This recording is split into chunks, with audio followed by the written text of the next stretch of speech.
시냇가의 신기한 나무처럼 하나님의 도우심으로 환경을 초월하는 부흥이 만사 형통의 은혜가 여러분의 생애에 펼쳐지게 되시기를 주 예수 그리스도의 이름으로 축원해 드립니다.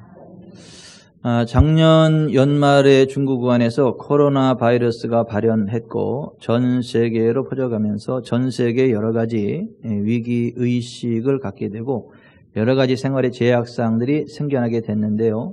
그 가운데 가장 심각한 상태가 대한민국 교회가 아닌가, 저는 이런 생각을 해보게 됩니다. 하나님을 대적하는 악한 정치 권력을 행사하는 자들이 득세하는 대한민국이 되어졌고요.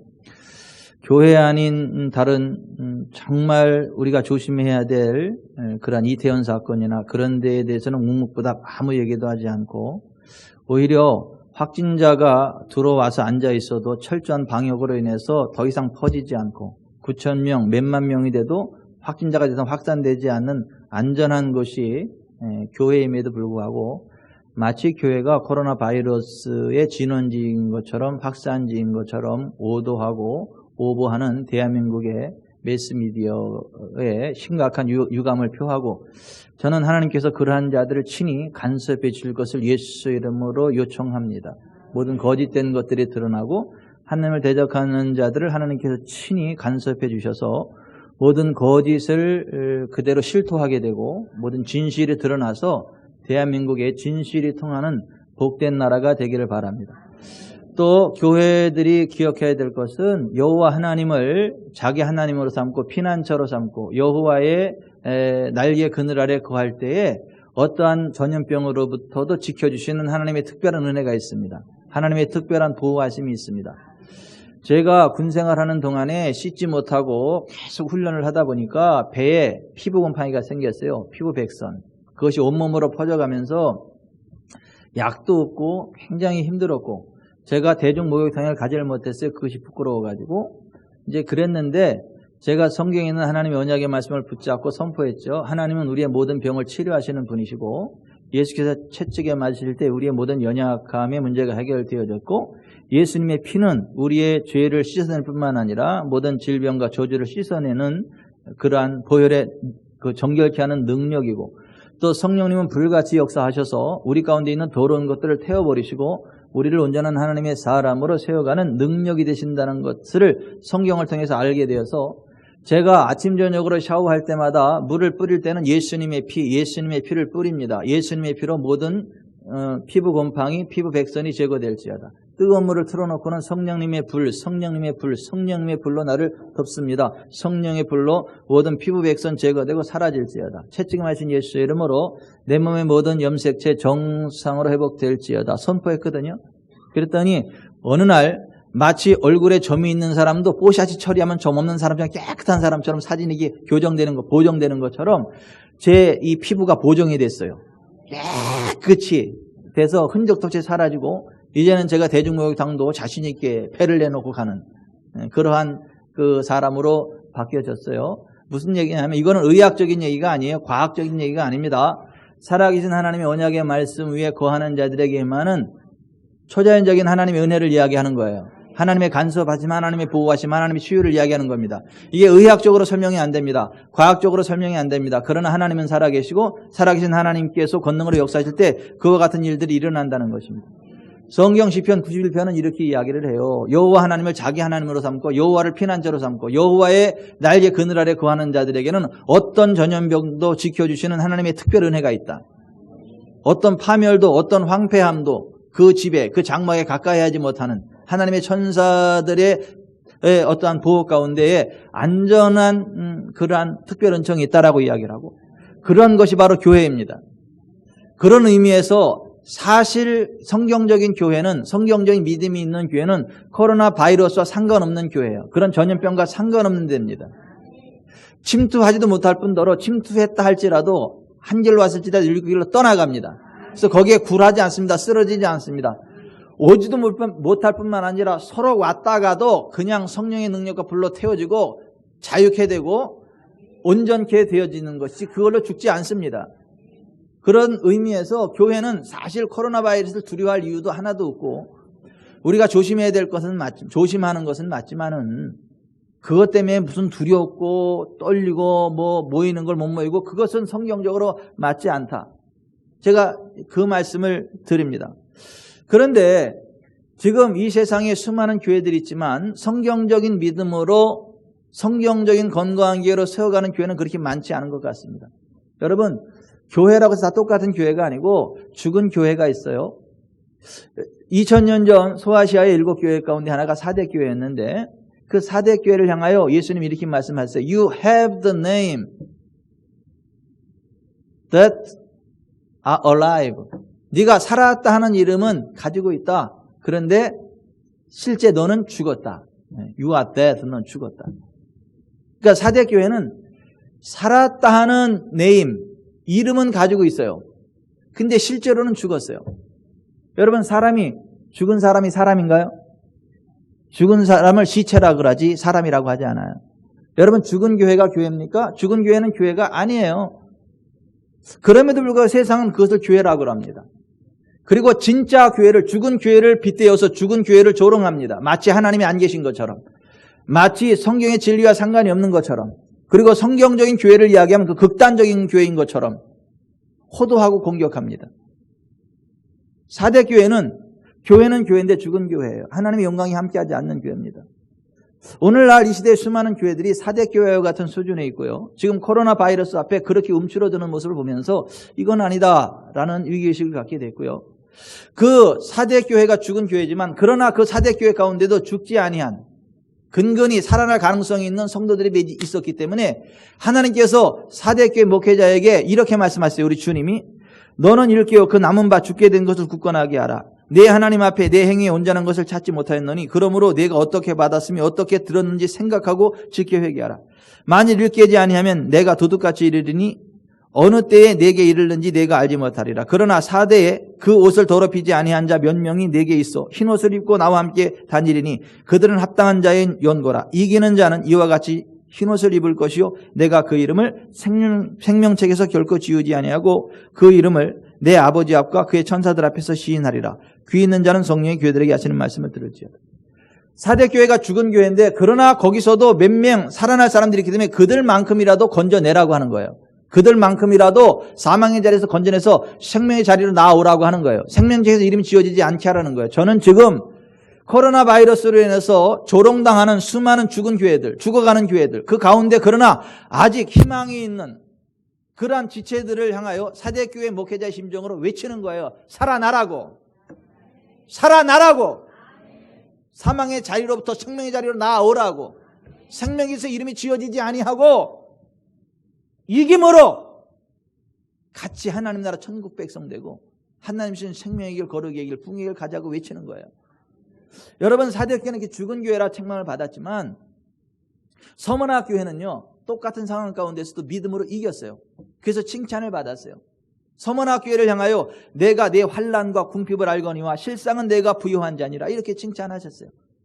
필라델피아 교회를 향하여서는 내가 작은 능력을 가지고도 내 말을 지키며 내 이름을 배반하지 아니하였도다. 내가 나의 인내의 말씀을 지켰은즉 내가 또한 너를 지켜 그 시험의 때를 면하게 하리라는 칭찬과 격려를 받았어요. 무슨 얘기예요? 하나님의 언약의 말씀 위에 굳게 서서 그 말씀을 붙잡고 말씀으로 이겨나가는 게 교회라고 하는 거예요. 그러한 교회가 생명나무와 거룩한 성에 참여하는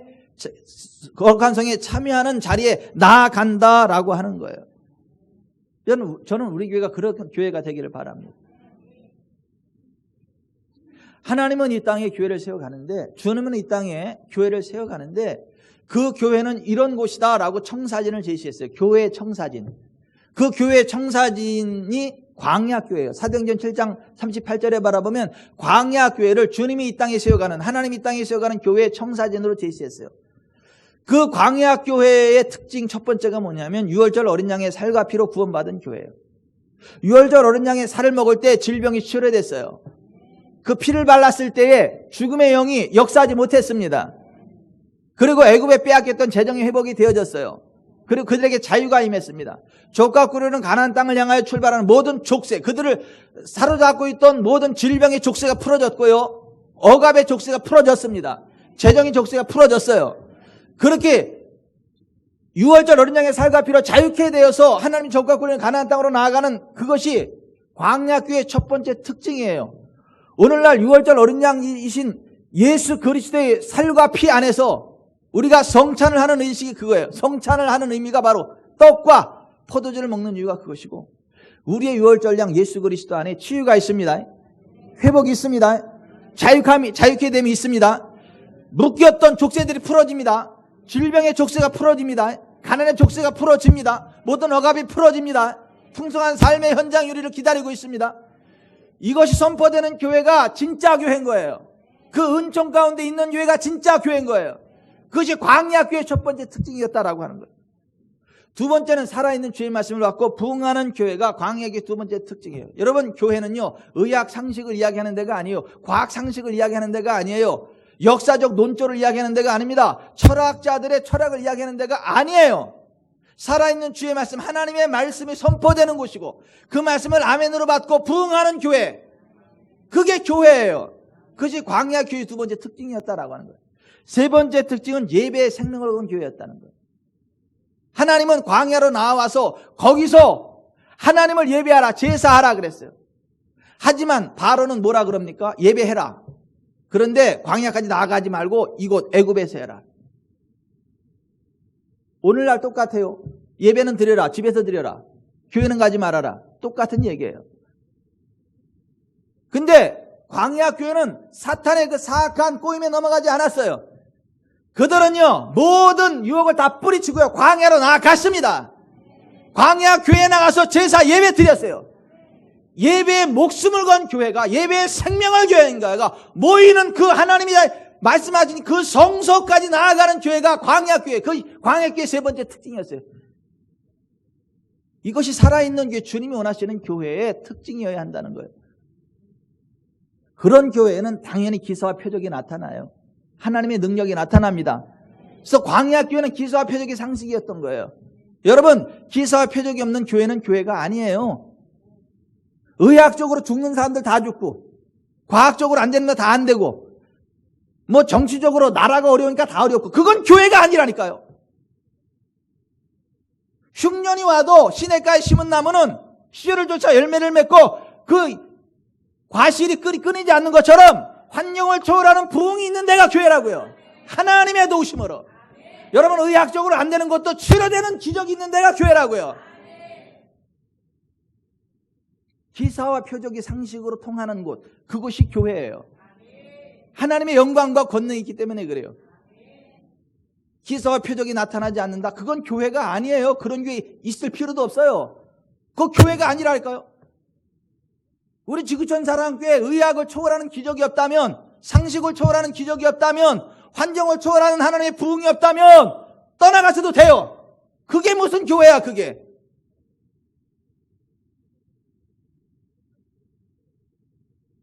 하나님이 세우신 광야교회의 네 번째 특징이 기사와 표적이 상식으로 통하는 그런 거였다. 그리고 광야교회의 세 가지 중심축을 하나님이 세우셨는데, 그 첫째가 미팅 텐트, 회막이에요. 하나님과 만나는 예배당. 성도와 성도가 만나서 하나님께로 나아가는 만남의 집. 성전, 회막, 예배당. 그래서 광야교회는 거주할 때도 회막을 중심으로 거주해야 됐고, 이동할 때도 회막과 함께 이동을 해야 돼요. 그것이 광야교회의 첫 번째 중심축이에요. 여러분들의 삶의 중심이 예배당이어야 한다는 거예요. 교회여야 한다는 거예요. 두 번째 중심축이 율법이에요. 하나님의 말씀. 여호와의 율법의 말씀을 지켜 행하면 반드시 복을 받는다. 가난하게 되지 않는다. 짐승과 우양이 번식하게 된다. 은금이 증식하게 된다. 세계 모든 민족이 뛰어나게 된다. 꾸질전정 꾸임받지 않게 된다. 두라다나도 복을 받게 된다. 이것이 성경에서 오늘날 수많은 교회들이 가난에 찌든 이유가 뭔지 아세요? 오늘날 수많은 기독교인들이 가난에 찌드는 이유가 뭔지 아세요? 여호와의 율법과 상관없는 삶을 살아요. 하나님의 말씀과 상관없는 삶을 살아요. 오빤 강남 스타일, 그런 식으로 지 스타일로 신앙생활해. 그러니까 평생 신앙생활 한다고 하는데, 평생 뭐 교회 다닌다 그러는데 가난하고 찌들어. 벗어나지 못해. 삶의 저주로부터, 압박으로부터. 아니에요, 여러분. 여호와의 율법 가운데 행하면요, 땅에서는 가장 좋은 것을 먹습니다. 반드시 복을 받고 가난하지 않게 됩니다. 광야학교의 두 번째 중심축이 여호와의 율법, 여호와의 말씀이었다는 것. 세 번째 중심축이 하나님의 사람, 하나님의 사자, 하나님의 종 모세였어요. 여러분, 60만 성도 전체 가운데 하나님의 종은 딱 한 사람, 모세예요. 하나님은 모세를 통하여 말씀하시고 모세를 통하여 지도력을 행사했던 거예요. 교회의 중심축은 하나님이 세우신 하나님의 사람, 하나님의 종, 하나님의 사자가 그 중심축이어야 된다는 거예요. 광야 교회의 세 번째 중심축이 하나님의 종, 하나님의 사자 모세였어요. 근데 모세가 리더십의 반열에 섰다 할지라도 모세 마음대로 이끌어가는 게 아니고 모세가 하나님이 말씀하시는 대로 지도력을 행사한 거예요. 오늘날 교회가 교회 되려면, 주님이 기뻐하시는 교회가 되려면 모세와 같은 진짜 하나님의 사자, 하나님의 종이 이끌어가는 교회가 되어야 된다는 거예요. 제가 신학교 졸업하고, 신학교가 아니라 고등학교 졸업하면서 고민이 많았어요. 저는 사업가가 되기를 원했어요. 그리고 하다못해 뒷골목 깡패를 하더라도 내 마음대로 살아가는 걸 원했어요. 그냥 치마부대 따라다니면서 목사가 되는 걸 원치 않았어요. 아주 쪼잔해 보였어요. 내가 왜 목사가 되다, 이런 생각도 한번 하고. 근데 어렸을 때부터 그렇게 세뇌가 돼가지고 너는 목사가 돼야 된다고 서원했다고. 이제 고민이 생기고, 또 예언기도 하면 또 너는 목사가 돼야 된다는 사람도 있고, 어떤 사람은 너는 재정에 기름 부음 있는 장로로 세웠다 그러고 뭐 두고 말이 오는지도 모르겠어. 그래서 제가 하나님 앞에 직접 사인을 받아야 됐다 해서 하나님 앞에 무릎 꿇고 기도하는데 하나님이 저한테 이렇게 말씀하시더라고. 너는 야곱처럼 시원찮은 자인데 내가 야곱을 사랑했던 너를 사랑하고 야곱을 사용했던 너를 사용할 건데 네가 에서처럼 네 힘 믿고 네 갈 길 가려면 그냥 내가 에서에게 손 띈 것처럼 손 띌 테니까 네 마음대로 갈래? 내 손에 쓰임 받을래? 선택은 네가 해. 제가요 그 순간 무릎 탁 꿇고 아버지 제가 갈게요. 끔찍하더라고. 에서처럼 버림받는다는 생각을 하니까. 그 순간 이후 두 번 다시 뒤를 돌아보지 않아요. 하나님이 부르면 필대를 향해 나아가는데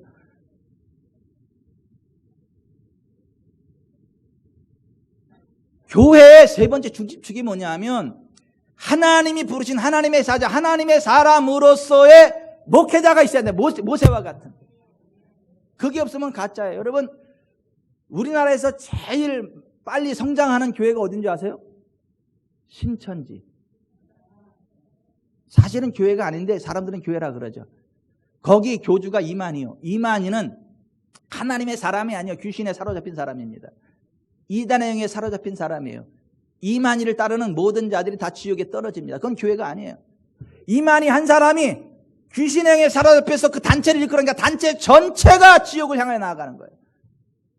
그런 식으로 하나님의 교회 중심축은 귀신에 사로잡힌 자가 리더십을 받으면 큰일 나는 것이고, 정말 하나님이 세우신 모세와 같은 하나님의 사람이 이끌어가는 교회, 그것이 하나님이 계획하신 교회고 하나님의 영광이 임하는 교회고 하나님의 권능이 임하는 교회라는 거예요.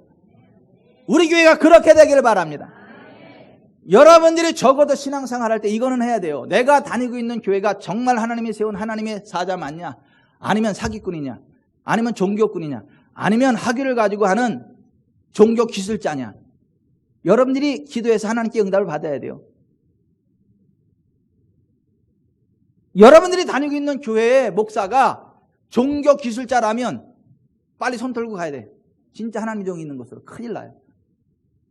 근데 하나님의 사자, 하나님의 종이 맞다면, 하나님의 확정이 주신다면 목숨 걸고 따라가야 돼요.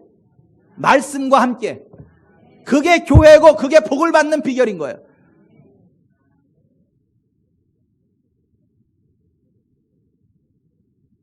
그와 같은 광야 교회의 특징을 한마디로, 광야교의 특징과 중심축들을 간단하게 줄이면 이거예요. 교회란 구별된 장소에 모이는 하나님의 백성 공동체, 그리고 그것이 있는 하나님의 리더십.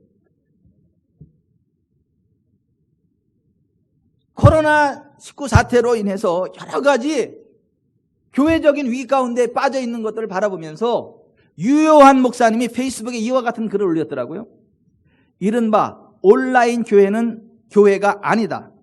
온라인 교회라는 말은 있을 수 있습니다. 온라인 선교회라는 명칭도 가능합니다. 그러나 온라인 교회라는 말은 있을 수 없습니다. 어불성설입니다. 그것은 마치 뜨거운 얼음, 따끈한 냉면, 달 밝은 대낮이라는 말처럼 성립할 수 없는 말입니다. 교회란 헬라어로 에클레시아라고 합니다. 에클레시아는 무엇으로부터의 뜻을 지닌 전치사 에크와 부르다의 뜻을 지닌 동사 칼레오의 합성어입니다. 에크 칼레오, 무엇으로부터 부름받다의 명사형 에클레시아입니다. 그 의미는 어디로부터 불러나온 사람들 혹은 어디로부터 부름받은 사람들이라는 뜻입니다. 그러므로 에클레시아는 세상으로부터 부름받은 이들의 모임을 의미합니다. 물론 여기서 말하는 모임은 공적 모임을 뜻합니다. 에클레시아는 본래 아테네 시민의 총회인 민회를 가리키는 말이었습니다. 어떤 문제를 결정하기 위해 부름받은 시민의 모임을 에클레시아라 했습니다. 아테네 민회는 그리스 민주주의의 꽃이었습니다. 그들은 각자 자신의 집, 곧 가정에 있었습니다. 그러나 정해진 날 민회에 참가하기 위해 어떤 특정한 장소에 공적으로 함께 모였습니다. 이것이 바로 에클레시아였습니다. 그러므로 교회는 모일 때만 존재합니다. 교회는 에클레시아이기 때문입니다. 즉 아테네 시민의 민회처럼 신자들이 자신의 집에 있다가 주일날 공예배로 특정 장소, 건물이든 공터이든 공적으로 모일 때 비로소 교회는 존재하는 것입니다. 모이지 않으면 교회는 존재하지 않습니다. 유형 교회는 모일 때만 존재합니다. 이것이 교회의 본질입니다. 따라서 온라인 교회라는 것은 언어 도단입니다. 그것은 교회가 아니기 때문입니다. 온라인 교회라는 말은 뜨거운 얼음이라는 말처럼 사기성 언어입니다. 에클레시아는 공적 모임이며 모여서 예배하는 공예배가 사라진 교회는 교회가 아닙니다. 다시 말씀드립니다. 온라인 선교회라는 말은 있을 수 있습니다. 그러나 온라인 교회라는 말은 존재할 수 없습니다. 교회로 교회 되게 하십시오. 교회는 모일 때만 존재합니다. 이른바 온라인 교회를 세워 헌금을 온라인으로 받아 챙기는 자들을 주의하십시오.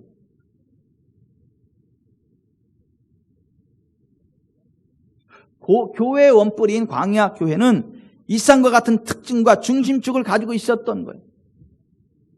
그리고 그 광야교회의 가치가 있어요. 광야교회의 가치가 무엇으로부터 나왔느냐 하면 첫째, 하나님의 입으로부터 나오는 모세의 설교 사역에 있었다. 모세는 자기가 하고 싶은 말을 한 게 아니고 세상의 학술을 배워서 그 학술을 얘기한 게 아니라 여호와의 입으로부터 나오는 말씀을 받아서 그대로 전달해준 토스한 하나님 입의 말씀의 전달자로서의 설교자였어요. 그 속에 같이 있었다라고 하는 거예요. 여러분, 이 세상에 하나님 말씀이라고 하는 설교자들이 많이 있지만 여호와의 입으로부터 나오는 말씀을 선포하는 설교자가 진짜 설교자예요. 광야교회에 그와 같은 모세 설교가 있었기 때문에 가치가 있었다라고 하는 거예요. 그래서 모세가 이렇게 이야기한 거예요. 하늘이여 귀를 기울이라. 내가 말하리라. 땅은 내 입의 말을 들을지어다. 내 교훈은 비처럼 내리고 내 말은 이슬처럼 맺히나니 연한 풀 위에 가는 비 같고 채소의 단비 같도다. 내가 여호와의 이름을 전파하리니 너희는 우리 하나님께 위엄을 돌릴지어다. 여호와의 입으로부터 나오는 그 말씀을 그대로 받아 전달하는 모세의 설교가 광야교회의 첫 번째 가치였다라고 하는 거예요.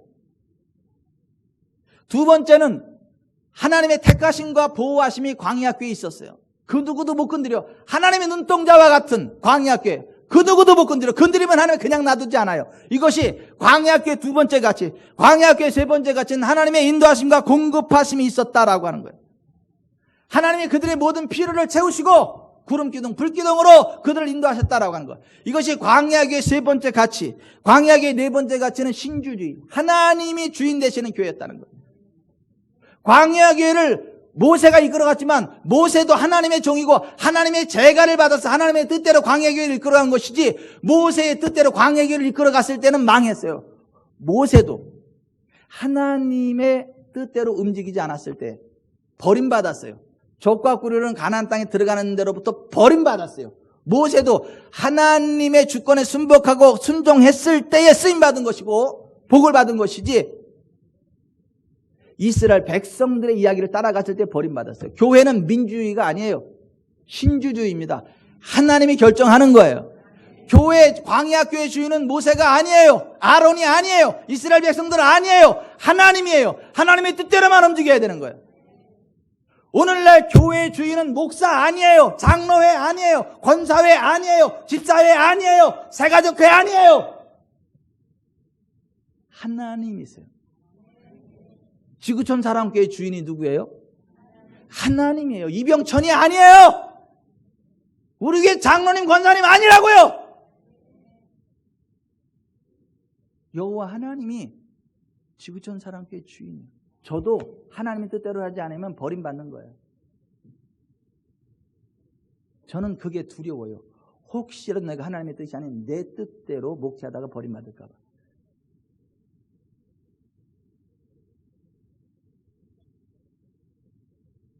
오늘도 광야교회 가치에 관한 말씀을 선포하는데요. 광야교회 5번째 가치는 하나님의 사랑의 간섭하심과 징계하심이 있어요. 따라서 하십시다. 하나님의 사랑의 간섭하심과 징계하심. 그것이 광야교회의 5번째 가치예요. 하나님이 광야교회를 사랑하셨다는 거예요. 그리고 징계하셨다는 거예요. 그것이 광야교회의 가치라고 하는 거예요. 우리들을 향한 하나님의 사랑, 교회를 향한 하나님의 사랑, 광야교회를 향한 하나님의 사랑, 그것이 무엇을 의미하는지를 정확히 알려면 로마서 9장 13절에 나오는 하나님의 사랑을 받은 야곱과 하나님의 미움을 받은 에서라는 말씀에 집중할 필요가 있어요. 로마서 9장 13절에 기록된 바 내가 야곱은 사랑하고 에서는 미워하였다 하신 것 같으니라 그랬어요. 하나님이 야곱은 사랑했는데 에서는 미워했다는 거예요. 근데 이 말씀을 어디에서 인용한 거냐면 말라기 1장 2절 3절인데 여호와께서 이르시되 내가 너희를 사랑하였노라 하나 너희는 이르기를 주께서 어떻게 우리를 사랑하셨나이까 하는도다. 나 여호와가 말하노라. 에서가 야곱의 형이 아니냐. 그러나 내가 야곱을 사랑하였고 에서는 미워하였으며 그의 산들을 황폐하게 하였고 그의 산업을 광야의 이리들에게 넘겼느니라 했어. 하나님이 야곱은 사랑했지만 에서는 미워했다는 거예요. 그러면 에서를 향한 하나님의 미움은 무엇으로 나타난 거냐 하면 에서가 어떤 잘못을 범해도 하나님이 터치하지 않는 거예요. 이방 여인과 결혼해도 터치하지 않아요. 못된 짓을 해도 터치하지 않아요. 그가 무슨 일을 해도 터치하지 않아요. 간섭하지 않아요. 그게 하나님이 에서를 미워했다는 이야기예요. 야곱을 향한 하나님의 사랑은 어떤 사랑이었느냐 하면 야곱이 잘못된 길로 가면 즉시 매를 드세요. 야곱이 잘못된 길로 가면 하나님이 매를 드셔서 똑바른 길로 돌아오게 하세요. 하나님이 예비하신 생명의 길로 나아가기까지 두들겨 패세요. 개 패듯이 패세요 그냥. 그것도 한 대 패는 게 아니야. 깐 데 또 까고 깐 데 또 까고 깐 데 또 까고 깐 데 또 까고 깐 데 또 까. 알았어요 하나님 하고 두 손 발짝 들 때까지 까고 또 까고 까고 또 까고 까고 또 까. 그게 야곱을 향한 하나님의 사랑.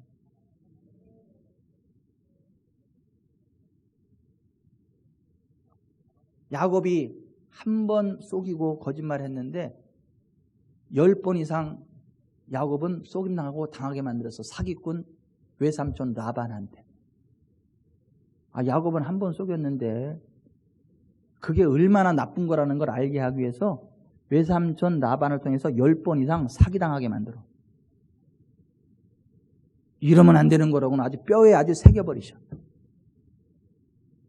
철저히 하나님의 말씀 안에 하나님 뜻 안에 살아가겠다 이걸 깨닫고 그걸 깨닫도록 하기 위해서 약탈자라는 야곱의 이름을 하나님의 축복받은 이름 이스라엘로 바꾸기 위해서 이 환도뼈까지 유골시켜버려. 다리 저는 자로 만들어버려. 그러고 나서 너는 이제 야곱이 아니고 이스라엘이다. 그리고 이제 하나님의 명예가 걸린 복된 삶으로 바꿔버리세요. 그것이 하나님이 야곱을 사랑했다라고 하는 의미예요.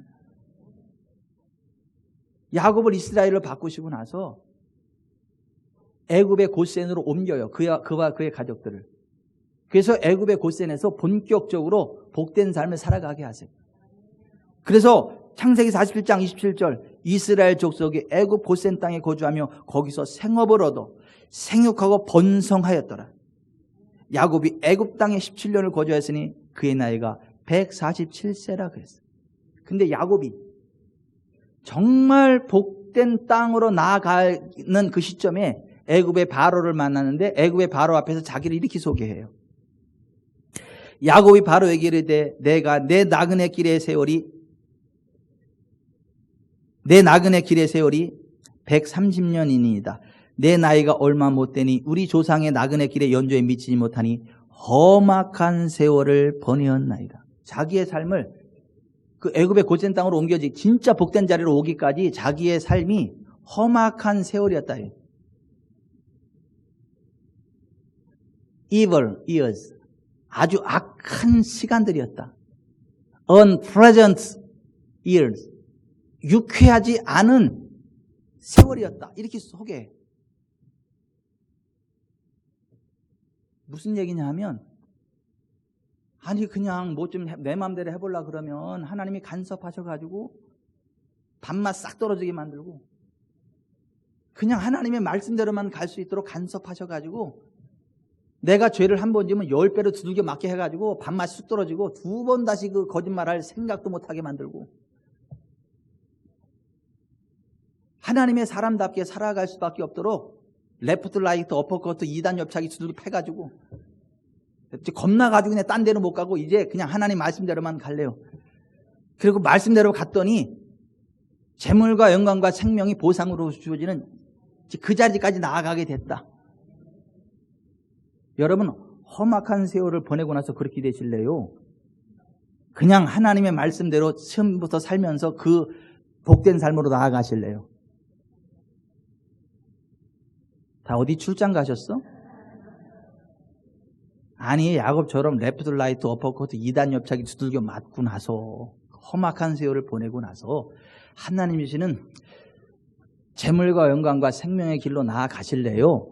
그냥 그렇게 맞을 필요 없이 그냥 처음부터 하나님 말씀 잘 듣고 아멘 아멘 말씀대로 나아가서 기쁨으로 즐겁게 재물과 영광과 생명을 보상으로 받는 삶을 살아가실래요?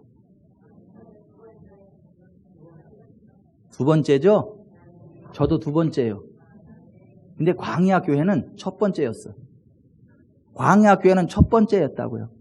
하나님이 그들에게 모두 좋은 것을 다 주셨음에도 불구하고 하나님의 속을 푹푹 긁어버렸어.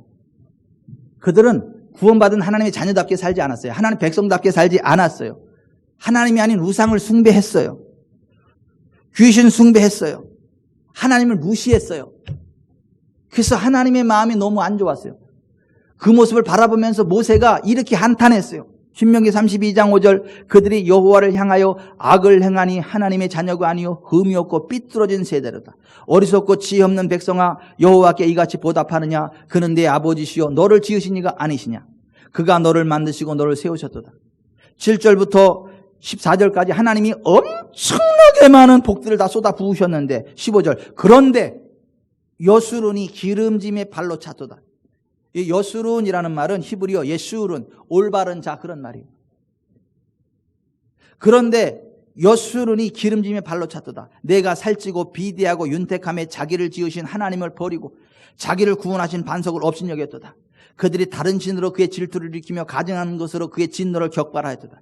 그들은 하나님께 제사하지 아니하고 귀신들에게 하였으니 곧 그들이 알지 못하던 신들 근래에 들어온 새로운 신들 너희 조상들이 두려워하지 아니하던 것들이로다. 너를 낳은 반석을 내가 상관하지 아니하고 너를 내신 하나님을 내가 잊었도다. 이렇게 배은망덕했다는 거예요. 하나님의 자녀답지 못했다는 거예요. 하나님 백성답지 못했다는 거예요. 하나님이 그런 그들을 보시면서 마음이 아프고 상한 마음을 가지셨다는 거예요. 슬프셨다는 거예요. 분노가 일어나셨다는 거예요. 그래서 19절부터 보면 그러므로 여호와께서 보시고 미워하셨으니, 여기 미워한다는 말은 에서를 미워했다는 것과 달라. 에서를 미워했다는 말은 사네라는 말을 썼는데 여기에 미워했다는 말은 나츠라는 말이에요. 너무너무 사랑하기 때문에 그들의 악함을 용인할 수 없는 미움인 거예요. 포기할 수 없는 미움인 거예요. 에서를 미워했다는 그 미움과 단어 자체가 달라. 히브리어. 무슨 얘기요? 광야 교회를 너무너무 사랑하는데, 그래서 복을 줬는데 그들이 어긋난 길을 가는데 그래도 포기할 수 없다는 거예요. 이것들아!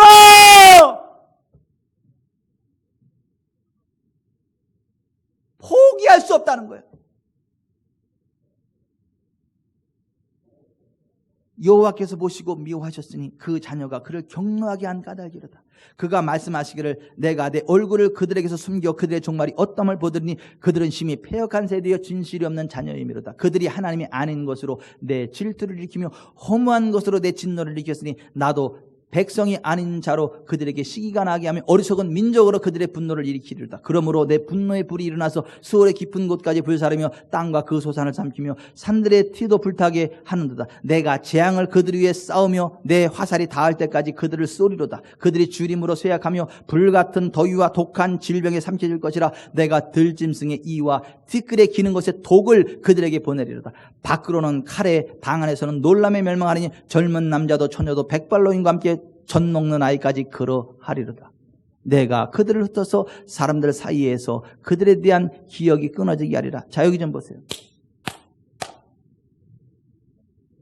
하나님이 너무너무 사랑해서 구원해줬고 복을 줬는데 어긋장 놓으면 하나님이 포기하지 않는 게 밖으로는 칼에, 무슨 얘기냐면 전쟁이 일어나게 해가지고 다 쑥대밭 만들겠다는 거예요.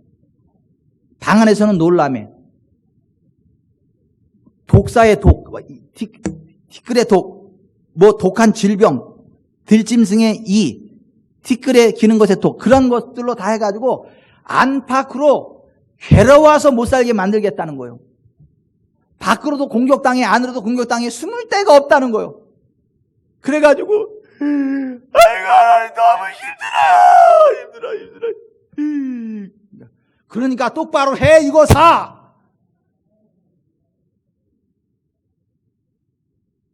그냥 어쩔 수 없이 그냥 하나님 앞에 나올 수밖에 없도록 안팎으로 그냥 하겠다는 거예요. 레프트 라이트 엎었고 2단 옆차기 깔고 앉아버리겠다는 거, 숨도 못 쉬게.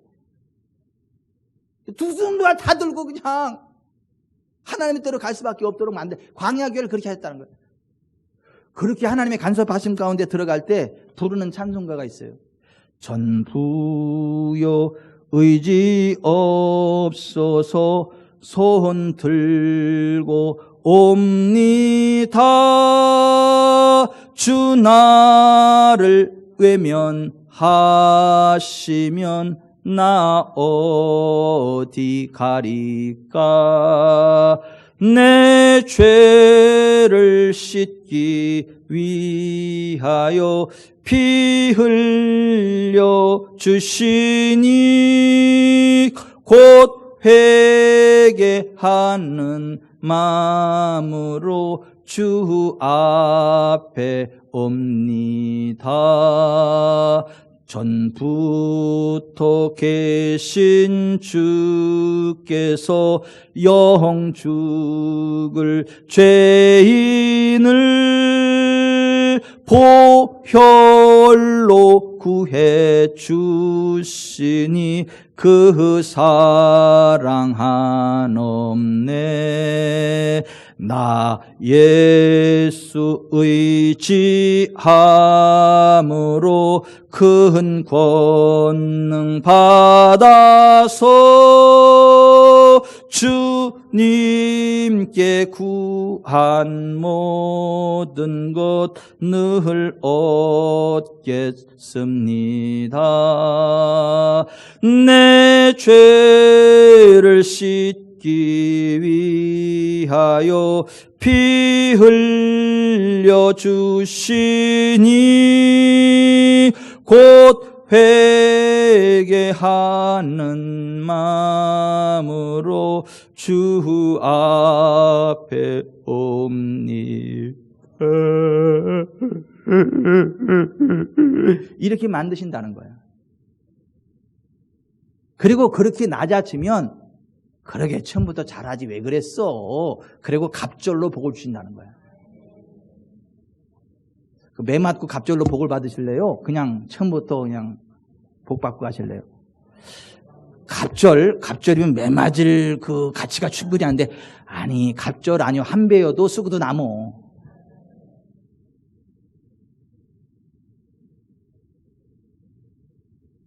하나님이 받으시는 아들마다 채찍질하고 징계하신다는 거예요.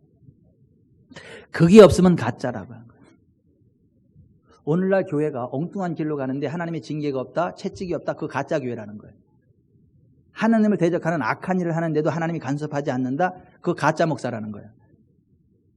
그 가짜 기독교 단체라는 거예요.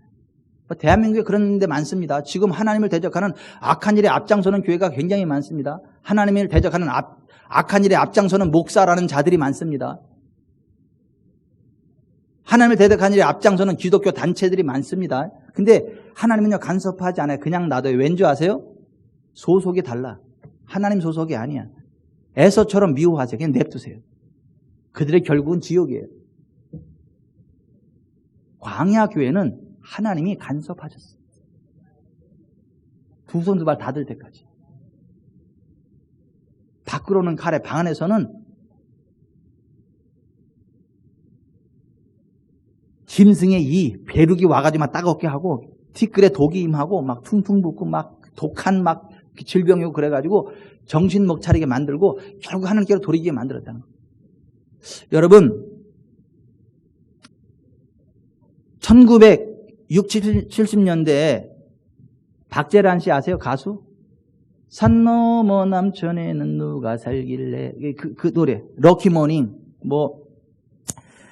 님 등등의 히트곡을 날리면서 무려 17년간 처녀곡의 노래를 불렀고 국내에서 가장 많은 음반을 냈던 그 당시 스타 박재란 씨. 그러던 그가 80년대 초반 미국에서 어느 날 응급차에 실려갔죠. 난치성 신경성 위궤양이란 진단을 받고 집으로 돌아왔죠. 기진맥진에 소파에 누워서 텔레비전 채널을 틀었는데 광야의 소리라는 프로그램이었습니다. 한국말로 나오는 방송이었습니다. 그 방송에서 나옵니다.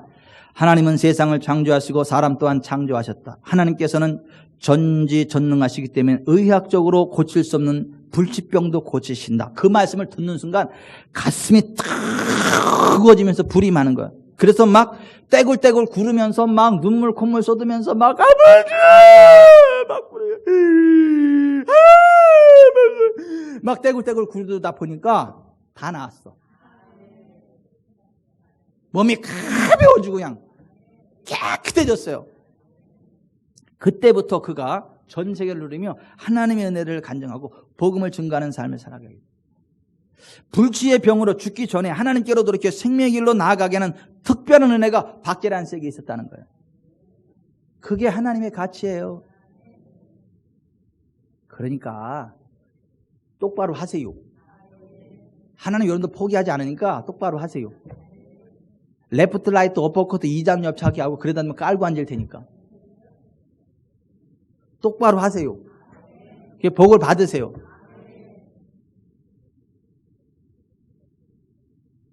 교회가 타락하는 거 경계해야 돼요. 정말 하나님 바라보고 말씀 안에서 매 맞기 전에 생명의 길, 거룩의 길, 부흥의 길 달려갑시다. 아멘. 아멘. 아유, 매 맞으면 2배를 받는다며요. 아이고, 2배 바라보다가 죽을 똥 싸지 말고. 그냥 1배도 충분하니까 그냥 제대로 가세요. 신실하신 하나님 우리를 포기하지 않아요. 끝까지 인도하십니다. 그 하나님의 사랑 안에 가면서 매 맞기 전에 똑바로 갑시다. 예술은 올바른 자로 살아갑시다.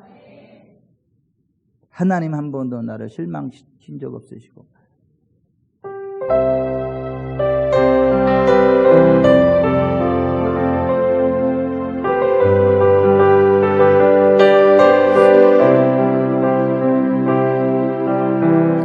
하나님 한 번도 나를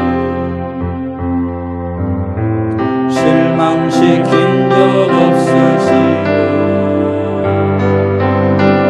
언제나 공평과 은혜로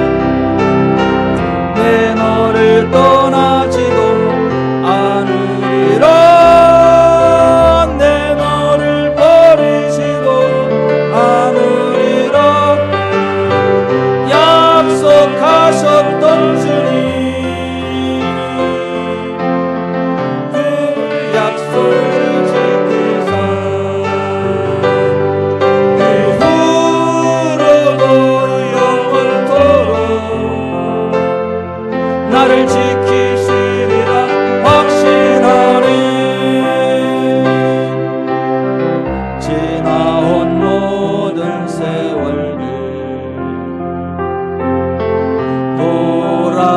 돌아보아도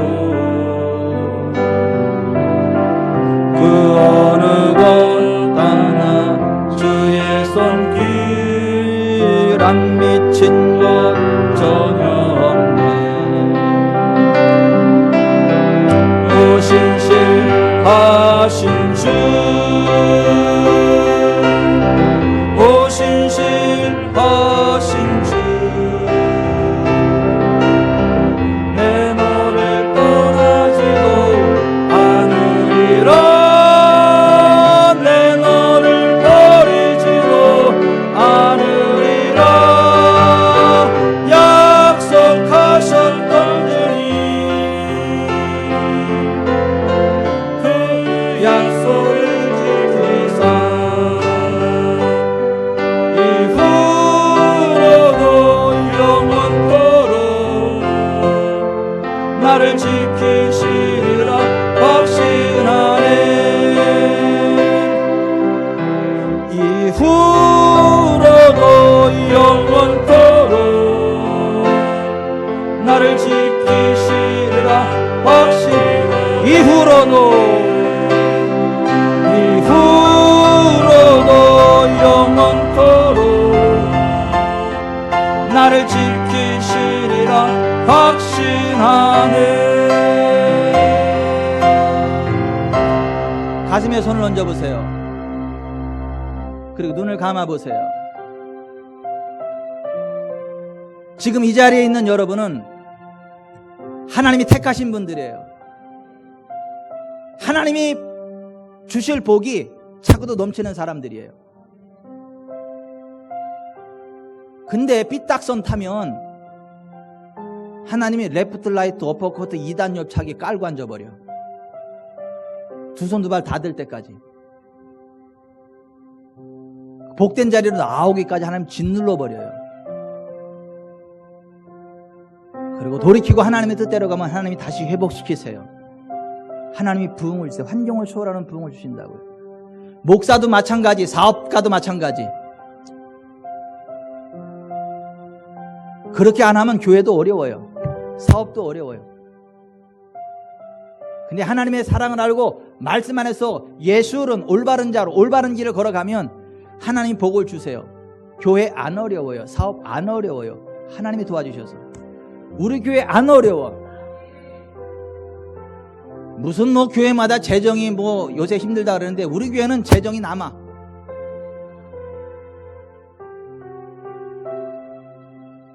누가 그러더라고. 목사님 거기 지구촌 사람 교회는 어때요? 다들 힘들어하는데 우리 교회는요 재정이 남아서요 세이브로 넘겨요. 그랬더니 역시. 그럼 역시지 그러면.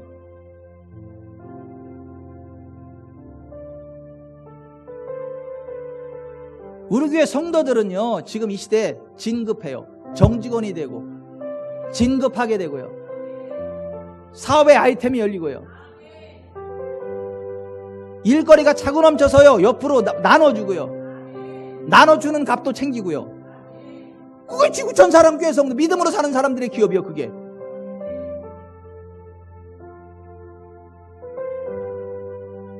그런데 맨날 안 된다는 동네가 있어요. 아유 성도들이요 막 잘려가지고요.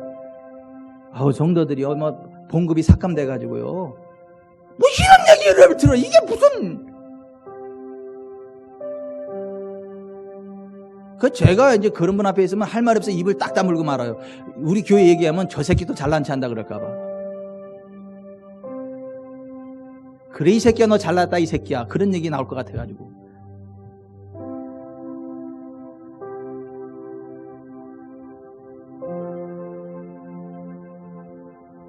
거룩한 채 하는 것과 거룩은 달라요. 믿는 채 하는 것과 믿는 것은 달라요.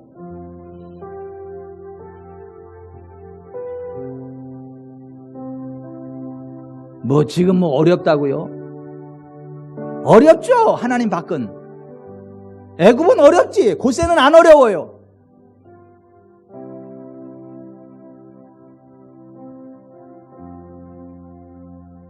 신나게 두들겨 맞는 분들은 이제 그만 맞으세요. 그냥 두 손 두 발 다 들고 믿음으로 가세요. 믿음으로 가세요. 여수론으로 살아가세요. 올바른 자로 살아가세요. 길이 아니면 가지 마세요. 말씀이 아니면 가지 마세요. 믿음이 아니면 가지 마세요. 교회가 아니면 가지 마세요. 저 용한 데 찾아가지 말고요. 누가 또 용한 데 찾아갔대. 누군 누구요? 네가 알지.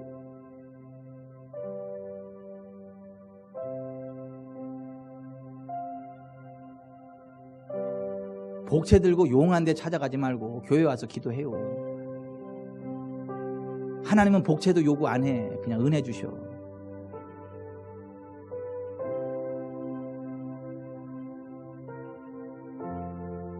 하나님, 포기하지 않는 사랑으로 우리를 사랑하시는 것을 감사합니다. 포기할 수 없는 미움으로 우리를 간섭해 주시는 것을 감사합니다. 에서처럼 되지 않게 하시고 야곱처럼 하나님의 간섭하심 가운데 들어와서 험악한 세월을 살아갈지언정 생명의 길로 나아가기 원합니다. 험악한 세월을 지나고 나서 마침내 생명의 길, 거룩의 길, 풍의 길 달려갈 수 있도록 우리를 택하시고 이끄시는 여호와 하나님을 찬양합니다. 오늘 이곳에 있는 자들이 더 이상 험악한 세월 가운데 거하지 않게 하시고 하나님 주시는 생명과 거룩과 풍의 길을 달려가게 해 주옵소서.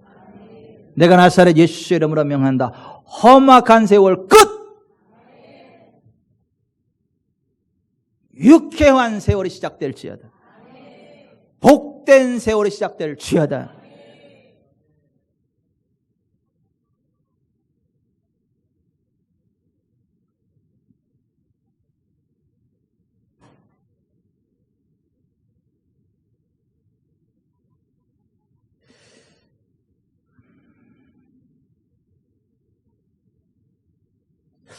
여기 있는 여러분들은 윤택한 삶을 살아가게 될 것이에요.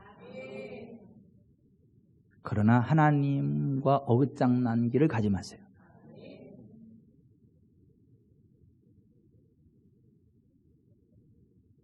몸 관리 안 하면 비만 걸릴 정도로 잘 먹게 하실 거예요. 근데 하나님께 어긋장 놓지 마세요.